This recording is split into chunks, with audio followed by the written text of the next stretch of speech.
This story is titled, My Wife Called Me, Just a Roommate, so I made her pay like one, and now she is begging. Hey everyone! Before we jump into today's video, I need your help. We've noticed the channel is losing some traction, and subscribing is one of the best ways you can support us. It's quick, free, and it helps us keep bringing you awesome content. Your support means the world. Let's keep this channel growing together. Thanks so much. Now let's start the video. Alright, so I, 30 male, need to get this off my chest because things have gone completely sideways with my wife Melissa, 28 female. We've been married for 3 years, but together for almost 6. When we first met, it was at this bar through mutual friends. She wasn't like supermodel hot or anything, but definitely pretty, and had this really confident vibe that I was into right away. We hit it off, exchanged numbers, and started dating a couple weeks later. The first few years were honestly pretty awesome. We did all that couple stuff, weekend trips, meeting each other's families. Her parents were kinda standoffish, but whatever. Moving in together after a year. I proposed on our 2-year anniversary, and we got married about 8 months later. Nothing fancy, just family and close friends. I bought a house about 6 months before the wedding. My name's on everything since I paid the down payment from money I saved up working my ass off at my job. So for the first year of marriage, things were good. We'd both come home from work, cook dinner together, watch shows, normal stuff. We talked about maybe having kids in a few years. But looking back, I can see things started changing maybe around year 2 of our marriage. Melissa started getting more into her career. She works in marketing, started staying late at work more, going to these networking events, gradually spending less time at home. I was supportive, figured it was good for her career and all that. I picked up more of the household stuff so she could focus on work. Started paying most of the bills too since she said she wanted to build her career before focusing on money. It was little stuff at first. She'd cancel our date nights last minute because of work. She'd be on her phone constantly even when we were supposed to be spending time together. If I brought it up, she'd get defensive and say I wasn't being supportive of her career. So I backed off. We stopped doing things together on weekends. She was either too tired from work or suddenly had these brunches and shopping trips with her friends that I wasn't invited to. Started feeling like we were just existing in the same space but not really connecting anymore. Anyway, last couple of months she told me her friend group is doing this dinner thing at this new restaurant downtown and she wants me to come. I was honestly surprised she even asked me. It had been months since she included me in anything with her friends. I wasn't super excited about it. Her friends are mostly these marketing PR types who just talk about work drama and gossip about people I don't know, but figured maybe this was her trying to include me more. So we went to this dinner. There's like 8 people total. Melissa, me, and 6 of her friends. The restaurant is packed and loud, and we end up at this long table. I'm like 3 seats away from Melissa, sandwiched between her friend Taylor, who's talking to someone else the whole time, and some guy I never met before who's on his phone. I'm basically just sitting there nursing my soda, not really part of any conversation. Nobody's talking to me or even acknowledging I exist. Pretty normal for these things, honestly. I'm used to being the invisible husband at this point. I'm kinda zoning out, thinking about this project at work I need to finish, when I hear Melissa's friend Caitlin ask, "So how's married life treating you these days?" The way she said it was weird, like there was something behind the question. That's when I tuned in to what Melissa was saying. And guys, I swear, it felt like someone punched me in the stomach. Melissa laughed, not like a happy laugh, but this dismissive snort, and says, "Oh please, he's just my roommate at this point. Just my roommate." I literally froze with my beer halfway to my mouth. I mean, who says that about their husband? And the way she said it wasn't joking at all. It was like she was stating some obvious fact that everyone already knew. She even glanced at me when she said, and noticed that I was paying attention, but didn't give a shit. What's worse is how her friends reacted. They all laughed and nodded like this was completely normal. One of them even said, "Aren't all husbands just glorified roommates eventually?" And they all cracked up even more. All except this one girl, Olivia. She's newer to their friend group. I've only met her a couple times. She didn't laugh and actually glanced over at me with this look like she felt bad for me. At least someone in this group has a soul, I guess. I don't even remember the rest of the dinner conversation. My brain was just stuck on replay hearing my wife call me her roommate over and over. I kept eating and drinking on autopilot, not saying anything, just trying to process what just happened. The thing is, she didn't even look at me when she said it. Didn't check if I heard. Didn't care. Like I wasn't even a factor in her life worth considering. On the drive home, Melissa was chatting about random stuff, acting completely normal while I'm sitting there feeling like my whole marriage just got nuked. I barely responded. Just one-word answers and nods. When we got home, flopped down on the couch scrolling through Instagram like nothing happened. Like she hadn't just completely disrespected our entire relationship in front of all her friends. I stood there watching her for a minute, waiting to see if she'd say anything. Acknowledge what she said. Apologize? Anything. But nope, nothing. That's when it hit me. Maybe this wasn't just a random comment. Maybe this is actually how she sees me. Just some guy who lives in the same house and pays the bills. Not her husband, not her partner. Just her roommate. I couldn't hold it in anymore. So, am I really just your roommate now? I asked, trying to keep my voice casual, even though I felt anything but. Melissa looked up from her phone, annoyed at being interrupted. What are you talking about? At dinner. You told your friends I'm just your roommate at this point. She rolled her eyes and went back to scrolling. Oh my God, it was just a joke. Don't be so sensitive. That's just how we talk sometimes. Didn't sound like a joke, I said. Well, it was, she snapped. You're seriously overreacting. Can we not do this right now? I'm tired. And that was it. No apology, no explanation, not even acknowledging how it might have hurt me. Just dismissing my feelings and making it seem like I was the problem for being upset. I didn't want to escalate things because I was still trying to wrap my head around everything. Plus, I wanted to think about how to approach this. But one thing was clear. Something in our relationship was seriously wrong, and I couldn't ignore it anymore. The next morning, I went through my normal routine on autopilot. Melissa was rushing around like usual, barely acknowledging me except to ask if I'd seen her phone charger. Just another normal day for her. As I was driving to work, I kept replaying that moment at dinner over and over in my head. The more I thought about it, the angrier I got. I've been busting my ass for years to build a life with this woman. I bought the house we live in. I pay most of the bills. I've been supporting her career by taking on more household responsibilities. I've been the one making all the effort in our relationship while she's been, what? Going out with friends? Working late? Barely paying attention to me? And this is how she sees me. Just some dude who happens to live in the same house? By the time I got to work, I'd made a decision. If Melissa wants a roommate instead of a husband, that's exactly what she's gonna get. I spent my lunch break setting up a new bank account and transferring most of our money from our joint account into it. I left enough to cover my half of the bills for the month. Not a penny more. I used to pay like 80% of everything because I make more, but roommates split bills 50-50, right? When I got home that evening, I didn't ask Melissa about her day like I usually do. I didn't tell her about mine. I just said hey, and went to the spare room where I've got my gaming set up. Usually I'd wait for her to finish work and we'd decide on dinner together, but not tonight.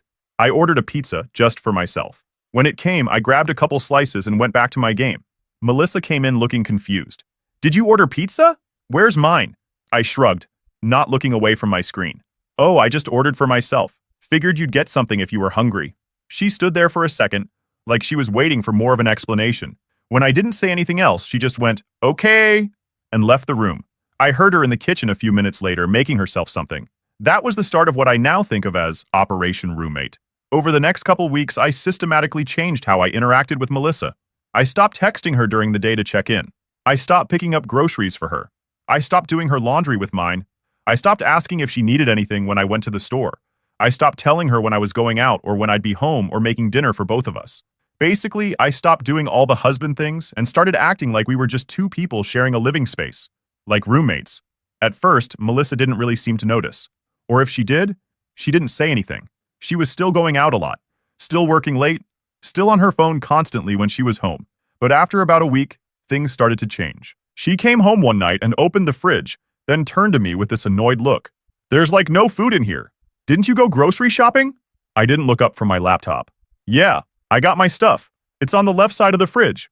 Your stuff? What about the rest of the groceries? I just bought what I needed, I said, still not looking at her. Figured you'd get whatever you want for yourself. She made this frustrated noise. Since when do we buy separate groceries? I finally looked up at her. I don't know, just trying something different. Is that a problem? She stared at me for a second, then just muttered, whatever, and ordered takeout for herself. The real drama started about 2 weeks into Operation Roommate. Melissa texted me during the day saying she was buying these expensive shoes she'd been wanting, and her card got declined. She called me right after, sounding pissed.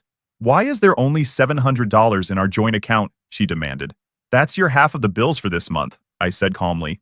My half? What are you talking about? And where's the rest of our money? I set up my own account. That's my money from my job. The joint account is just for bills now. There was a long pause before she spoke again. You moved our money without telling me? What the hell, Jake? Not our money, my money, from my paycheck. You've got your own job and your own money, but we've always shared finances.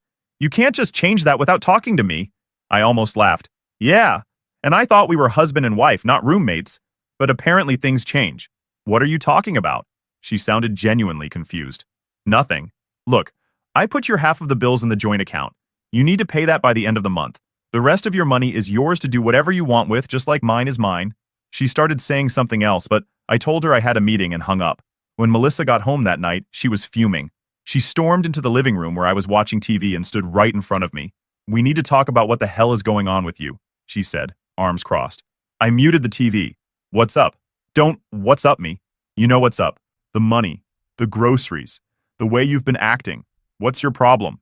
I shrugged. "No problem. Just making some changes." "Without talking to me? That's not how marriages work." And there it was, my opening. I looked her straight in the eyes. "Oh, so we're in a marriage? That's weird because I distinctly remember you telling your friends that I'm just your roommate at this point. I'm just trying to live up to your expectations." Her face went through like 5 different expressions in 2 seconds. "It was just a fucking joke. I didn't mean anything by it. Didn't sound like a joke to me, or to your friends based on how they all nodded along. Sounded pretty serious, actually. It was just girl talk. You're being way too sensitive about this." "Maybe. Or maybe I'm finally seeing things clearly. You've been treating me like a roommate for months, barely talking to me, always on your phone, going out all the time without me. I'm just finally returning the favor." Melissa's eyes narrowed. "So this is what? Payback? Real mature. Number just adjusting to our actual relationship status. Roommates don't share finances. They don't do each other's grocery shopping or laundry. They don't check in during the day. They live separate lives under the same roof. Isn't that what we're doing now?" She stared at me, opening and closing her mouth like she couldn't decide what to say. Finally, she just threw up her hands and walked out of the room, muttering about how ridiculous I was being. But I noticed something interesting over the next few days. Melissa started trying harder. She texted me during the day. She suggested we order dinner together. She asked about my day. Too little, too late in my opinion, but interesting. What she didn't know was that Operation Roommate was just getting started, and I was about to take it to the next level. So about 3 weeks into my roommate routine with Melissa, something unexpected happened. I was grabbing coffee before work at this place near my office when I heard someone call my name. I turned around and saw Olivia, that friend of Melissa's who actually looked uncomfortable when Melissa called me her roommate at dinner. "Hey Jake, right?" she said, walking over. "Melissa's husband?" I nodded. "Yeah. Hey, Olivia?" She smiled, looking surprised I remembered her name. "Good memory. I didn't know you came here. Every morning. Their coffee's better than the office stuff." There was this awkward pause. I could tell she wanted to say something, but wasn't sure if she should. "Listen," she finally said. "I've been wanting to reach out. That dinner a few weeks ago, what Melissa said wasn't cool. I just wanted you to know not everyone thought it was funny. I was kind of shocked someone was actually acknowledging it. Thanks. Appreciate that. Are you guys okay? I mean, not that it's my business." I shrugged. "We're figuring things out." No way was I dumping my marriage problems on someone I barely knew, even if she seemed nice. Olivia nodded. "Well, I hope things work out. For what it's worth, I think you seem like a gentleman." That made me smile for the first time in weeks. "Thanks, Olivia." We ended up sitting together for like 15 minutes talking. Turned out she's actually pretty cool. Works as a physical therapist. Moved to the city about 6 months ago. Met Melissa's group through a mutual friend. She was easy to talk to, and it felt good having an actual conversation where someone was interested in what I had to say. Before we left, she hesitated, then said, "Look, I know this might be weird, but if you ever need someone to talk to, here's my number." She scribbled it on a napkin and handed it to me. I honestly felt it was a bit weird, like crossing a line. I didn't know what exactly was her intention, but I thought I could use some help, and it also seemed like she was just being nice. "Thanks," I said, putting it in my pocket. "I might take you up on that." A couple days later, I was having a particularly frustrating day. Melissa had been increasingly pissy about the roommate situation, complaining about having to contribute more to bills and how I was being childish. Then I found out someone had used our joint credit card, which I thought was canceled but apparently wasn't, to buy a $500 purse. 3 guesses who. I was sitting in my car in the office parking lot, just fuming, when I remembered Olivia's number. I thought of giving her a shot. Maybe she knows what Olivia is up to. So I texted her, "Hey, it's Jake. Is that offer to talk still open?" She responded almost immediately, "Absolutely. Everything okay?" We ended up meeting for coffee after work. I didn't plan to dump everything on her, but somehow, looking into her big warm eyes, it all came pouring out. The roommate comment, how Melissa had been distant for months, how I'd started Operation Roommate, all of it. Olivia just listened, not judging, occasionally asking questions. When I finished, she sighed. "I don't know Melissa super well, but from what I've seen in the group, she talks about you differently when you're not there." My stomach dropped. "How so?" Olivia looked uncomfortable. "She complains a lot. Says you're boring, that she feels stuck. Wow. I didn't know what else to say. I'm sorry, I shouldn't have said anything. No, I appreciate the honesty. Seriously. Before we left, she touched my arm. Jake, you deserve someone who's proud to be with you, not someone who treats you like an inconvenience. That hit me hard. Because she was right. It was the first time I actually saw Olivia. Not just as Melissa's friend, not just as someone who happened to be around, but as someone who noticed me, who saw the cracks before I even admitted they were there. We started texting after that. Just casual stuff, how the day went, little annoyances, inside jokes, but it felt different. Like, for the first time in a long time, I wasn't just talking to fill dead air. Someone actually wanted to hear what I had to say. No sighs, no eye rolls. Just a real conversation with someone who actually gave a damn. And man, I didn't realize how much I missed that until I had it again. Melissa didn't even notice, of course. She was too wrapped up in her own world, still going out several nights a week with friends from work and coming home late smelling like cologne that definitely wasn't mine. I wasn't stupid. I knew where this was headed. But I needed proof before I made my next move. Now let me get this clear. I'm not normally the suspicious type. Really, I'm not.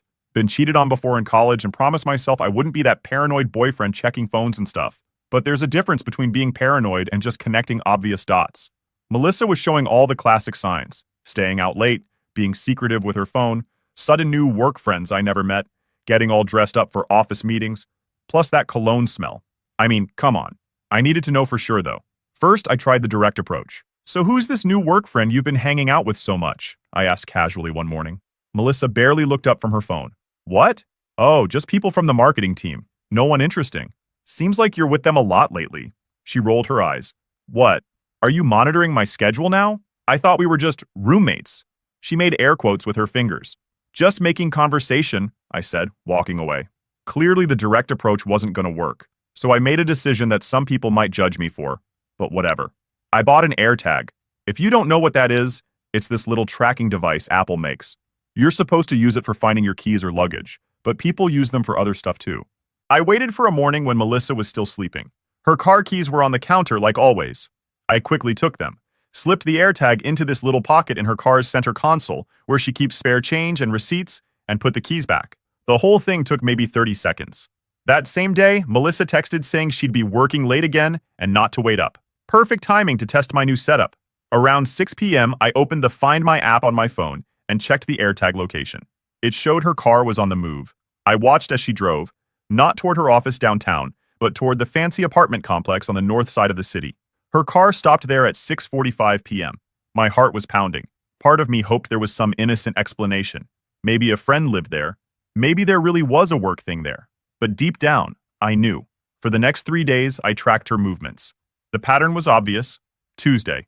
Told me she was having dinner with coworkers. Car went to the same apartment complex from 7 p.m. to 11 p.m. Thursday. Said she had a client meeting. Car at the apartment complex from 6:30 p.m. to almost midnight. I texted Olivia during all this, not telling her what I was doing exactly, just venting about Melissa's obvious lies. Olivia was supportive but cautious. Are you sure you want to know? She texted. Sometimes finding out just makes things more painful. I need to know, I replied. I'm tired of being played for a fool. I decided to take the final step. The next Tuesday, when Melissa said she had another late meeting, I told her I was going to grab drinks with some guys from work and wouldn't be home until late. Total lie, obviously. Instead, I parked down the street from the apartment complex and waited. Sure enough, at 6:30 p.m., Melissa's car pulled in. I watched as she parked, checked her makeup in the mirror, then got out and walked to one of the buildings. She typed a code at the door and went inside. I sat there for maybe 15 minutes, debating what to do next. Part of me wanted to storm in there, catch them in the act, make a huge scene. But what would that accomplish? More drama? No thanks. I just took pictures of her car in the lot and the building she entered. Then I took a deep breath and drove home. I now had all the proof I needed. My wife was cheating on me. The question now was, what was I going to do about it? I called Olivia on the drive home. When she answered, I just said, "You were right about everything." "Oh, Jake," she said softly. "I'm so sorry. What are you going to do?" "I don't know yet, but I'm done being just her roommate." That night, I slept in the spare room. Melissa didn't come home until after midnight. She didn't even notice I wasn't in our bed. The next day, I called in sick to work. No way I could focus on spreadsheets and meetings while my marriage was imploding. I spent the morning researching divorce lawyers and found one with good reviews who could see me that afternoon. I laid everything out for him. The roommate comment, the cheating, the house situation, our finances. So what am I looking at here? I asked after explaining everything. He leaned back in his chair. Well, you're in a pretty good position, legally speaking. The house is in your name and you owned it before marriage, so that's likely protected. No kids makes things simpler. Virginia isn't a pure no-fault state, so her adultery could work in your favor. The main question is how contentious you want this to be. I thought about it. I don't want drama. I just want out. Smart man. The ones who want revenge end up paying me a lot more money. He gave me this knowing smile. Let's draft the paperwork. In the meantime, document everything. Her absences, evidence of the affair, financial records, and don't tell her you're filing until we're ready. I paid his retainer and left feeling lighter somehow, like I was finally taking control of the situation. When I got home, I had a text from Olivia asking how I was doing. I suggested meeting for coffee, and she agreed. We met at this quiet little place a few towns over, where Melissa's friends wouldn't see us. She looked worried when she saw me. You look exhausted, she said. Haven't been sleeping much? I stirred my coffee absently. I met with a divorce lawyer today. Her eyes widened. Wow, that was fast. Once I knew for sure about the cheating, it wasn't a hard decision. Our marriage has been dead for months, she nodded. I get it, but it's still a big step. Olivia reached across the table and squeezed my hand. Just a quick, supportive gesture, but it felt more genuine than any touch I'd had from Melissa in months. What happens now? She asked. Lawyers preparing the papers. I'm gathering evidence. Then I serve her and ask her to move out. She's not going to like that. I shrugged. Tough. She should have thought about that before cheating on me. We talked for almost 2 hours. Not just about the divorce, but about everything. Our jobs, families, favorite movies, travel stories. It was so easy talking to Olivia. No feeling judged, just two people genuinely interested in what the other had to say. When we finally said goodbye, she hugged me. You're gonna be okay, Jake? Better than okay? For the first time in weeks, I actually believed that. Over the next few days, I kept gathering evidence. Took screenshots of our bank statements showing I paid for everything. Downloaded records of Melissa's credit card charges, fancy restaurants I never went to, hotel charges on nights she was supposedly with friends. Backed up the AirTag location history. Put it all in a folder for Richard. Meanwhile, Melissa was completely oblivious. She kept up her routine of coming home late, barely talking to me, and spending weekends out with friends. The audacity of it all just strengthened my resolve. At that point, Olivia and I texted daily. Nothing inappropriate, I wasn't going to be a cheater, but we were definitely getting closer. She told me about her past relationships, her difficult family. I opened up about stuff I hadn't told anyone in years. She made me laugh when I didn't think I could. I thought it was nice having someone supportive through all this shit. A week after seeing the lawyer, the divorce papers were ready. The lawyer advised serving Melissa when she wasn't expecting it, preferably with a witness present. You want someone there who can verify how it went down, he explained, especially if she gets emotional or makes threats. Without thinking twice, I asked Olivia if she'd be my witness. She agreed immediately. I'll be there, she texted. Whatever you need. I set the date for Friday night, when I knew Melissa would be home. Time to end this farce of a marriage once and for all. Friday came faster than I expected. I spent the morning going over the plan with the lawyer, making sure I knew exactly what to say and how to handle different scenarios. He gave me the divorce papers in a manila envelope that felt way too light for something so serious. Olivia texted me throughout the day with encouraging messages. You can do this. Stay strong. I'll be there.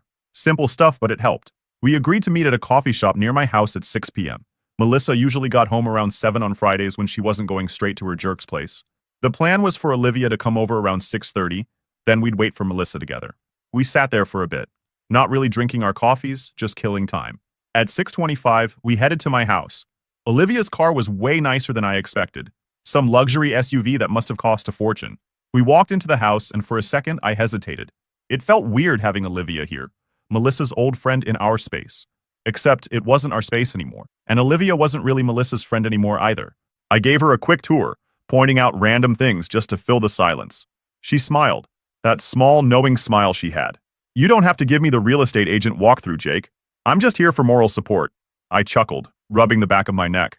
Yeah, guess I'm just not used to, someone actually wanting to be here. She tilted her head at that, like she was reading between the lines. Then, as we stopped in the living room, she suddenly reached out and straightened my shirt collar, smoothing it down with this small touch, like it was the most natural thing in the world. I froze. But the way she did it, so familiar, so casual, it made my stomach tighten. It had been so long since someone touched me with care instead of obligation. There, she murmured, her fingers lingering for just a second too long before she stepped back. You're all set.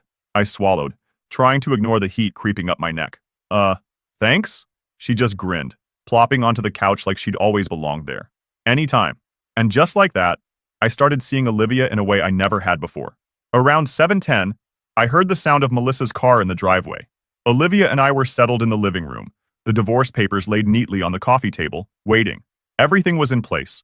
The front door opened, and Melissa walked in, oblivious as always. She took a few steps before she noticed us, then froze. Her gaze snapped from me to Olivia, then back again. "What's going on?" she asked, her tone already defensive. "Why is she here?" I stood up. "We need to talk, Melissa." Her expression darkened as she looked at Olivia again. "Why is she here for that? This is our house." "She's here as a witness," I said, picking up the envelope, letting her feel the weight of the moment before handing it over. Melissa's arms crossed. "A witness? For what?" I held the papers out to her. "I'm filing for divorce." The way her face dropped, it was priceless. Like her brain short-circuited, scrambling for a response. "Divorce?" she echoed. Then, as if grasping at straws, she scoffed. "Are you serious? Over your little roommate tantrum?" I kept my stance, unshaken. "No," I said, "because you're cheating on me, and have been for months." She let out a laugh, sharp and forced. "That's ridiculous. I'm not cheating on you." "Don't," I said, cutting through her performance. "I know about the guy at the Parkview Apartments. I know how often you're there." The color drained from her face. "You followed me? What the hell, Jake?" I shook my head, amused at how quickly she shifted the blame. "Didn't need to." I tapped my phone. "I have weeks of proof. Every late night, every work event, every girls' night out, all leading to the same place." Her eyes flicked to Olivia, then back to me, her shock hardening into anger. "You tracked me? That's psychotic. And you brought her here for this?" She pointed at Olivia, spitting the words like they'd burn. "She's been waiting for this moment since the day she met you." Olivia didn't react. She didn't have to. I wasn't letting Melissa flip the script. "Olivia has nothing to do with this," I said smoothly. "This is about you, your choices, and the fact that you got caught." Melissa's arms tightened over her chest, shifting gears. "So I messed up. People mess up, Jake. That doesn't mean we just throw everything away." Her voice softened, her eyes searching mine. "We can fix this. Counseling. A fresh start. I'll stop seeing him. Let's just talk about this. Alone." She cut Olivia a glare, like she could erase her from the room. That's when I twisted the knife. I leaned back, giving her the same blank expression she used on me so many times. "Why are you upset anyway?" I asked, my tone dripping with sarcasm. "I'm just your roommate, right? That's what you wanted." She scoffed, rolling her eyes like I was the one being ridiculous. "That dinner? You're still mad about that?" "Jake, it was a joke." I nodded, like I finally saw her point. "Oh, right. A joke. Hilarious." Then I tilted my head. "Wait, so you do joke about replacing your husband with another guy? Just checking?" Her jaw tightened, but I wasn't done. "You were right, though," I continued, voice smooth. "We are just roommates. And since I'm the one paying most of the rent," I gestured toward the door.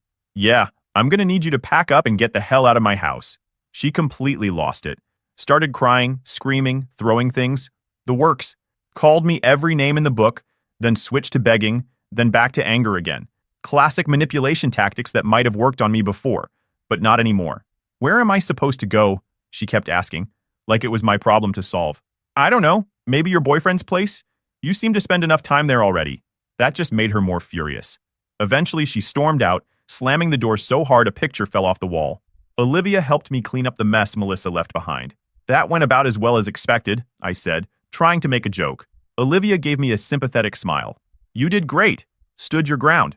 Melissa came back the next day with her friend Taylor, expecting to just move back in like nothing happened. I'd changed the locks though, so they were stuck outside calling my phone and banging on the door. I didn't answer, just texted her that she could come get her stuff on Saturday when I'd have my brother there with me. That Saturday was tense. My brother Mike came over early, and good thing he did because Melissa showed up with Taylor and her dad. Probably thought they could intimidate me or something. Her dad started going off about how I had no right to kick his daughter out of her home. I just looked at him calmly and said, "Actually, I have every legal right. My name's on the deed. I owned it before marriage, and your daughter was unfaithful. But hey, if you want to discuss this in court where all the evidence of her affair becomes public record, I'm game." That shut him up pretty fast. Melissa glared at me the whole time while packing her stuff. Tried the crying thing again when her dad and Taylor weren't watching, whispering that she made a mistake and wanted to work things out. I just walked away. The divorce proceedings were actually pretty smooth after that. She didn't contest anything once her lawyer saw all the evidence I had. The whole thing was finalized in about 4 months, which is apparently fast for a divorce. The funny thing is, I heard through mutual friends that her boyfriend dumped her about 2 weeks after she moved in with him. Apparently he was fine with being the side piece, but didn't actually want a relationship with her. So she had to move in with her parents at 28, which must have been a pretty big blow to her ego. As for me and Olivia, well, that's complicated. We definitely got closer through all this. Started officially dating about a month after Melissa moved out, once I felt ready. Turns out Olivia's pretty amazing. Thoughtful, supportive, smart as hell, and we just click in a way Melissa and I never did. We're taking things slow though. Both been burned before and don't want to rush. She stays over sometimes, but we're not living together or anything. She's helping me redecorate the house. Melissa's taste was always a bit much for me anyway. The other day, Olivia and I were having dinner at this restaurant downtown when guess who walks in? Melissa with some new guy. She spotted us immediately and came over to our table, this fake smile plastered on her face. "Well, isn't this cozy?" she said, looking between us. "Didn't take you long to move on?" Before I could respond, Olivia looked up at her and said calmly, "He's not just my roommate, Melissa. He's my everything." The look on Melissa's face was priceless. She just stood there with her mouth open while her date awkwardly tried to pull her away. After they left, I couldn't stop smiling. Olivia looked at me. "Too much?" "No," I said, taking her hand. "Perfect amount." So that's where things stand now. Divorce finalized, house is mine, and I'm dating someone who actually gives a damn about me. Life's not perfect. Divorce is expensive and emotionally draining no matter how justified. But I'm happier than I've been in years. Sometimes I think about that dinner where Melissa called me her roommate. At the time, it felt like the worst moment of my life. Now I realize it was actually the best. It opened my eyes to the truth and forced me to make a change. Crazy how things work out sometimes.